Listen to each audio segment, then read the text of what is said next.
बहुत समय पहले की बात है। एक राजा को उपहार में किसी ने बाज के 2 बच्चे भेंट किए। वे बड़े ही अच्छी नस्ल के थे और राजा ने कभी इससे पहले इतने शानदार बाज नहीं देखे थे। राजा ने उनकी देखभाल के लिए एक अनुभवी आदमी को नियुक्त किया। जब कुछ महीने बीत गए तो राजा ने बाजों को देखने का मन बनाया और उस जगह पहुंच गए जहां उन्हें पाला जा रहा था।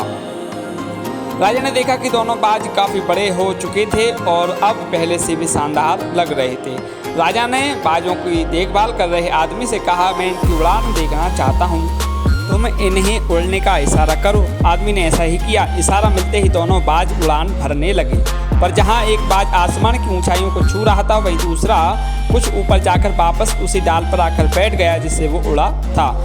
ये देख राजा को कुछ अजीब लगा। क्या बात है, जहाँ एक बाज इतनी अच्छी उड़ान भर रहा है वहीं ये दूसरा बाज उड़ना ही नहीं चाह रहा।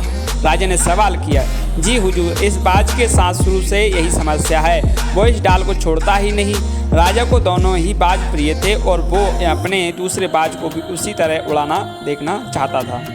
अगले दिन पूरे राज्य में ऐलान कर दिया गया कि जो व्यक्ति इस बाज को ऊंचा उड़ाने में कामयाब होगा उसे ढेरों इनाम दिया जाएगा। फिर क्या था, एक से एक विद्वान आए और बाज को उड़ाने का प्रयास करने लगे, पर हफ्तों बीत जाने के बाद भी बाज का वही हाल था।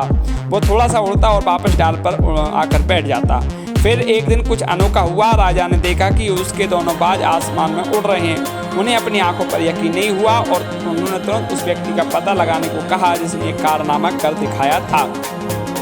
वह व्यक्ति एक किसान था। अगले दिन वह दरबार में हाजिर हुआ। उसे इनाम में स्वर्ण मुद्राएं भेंट करने के बाद राजा ने कहा, मैं तुमसे बहुत प्रसन्न हूँ, बस तुम इतना बताओ कि जो काम बड़े बड़े विद्वान नहीं कर पाए वो तुमने कैसे कर दिखाया।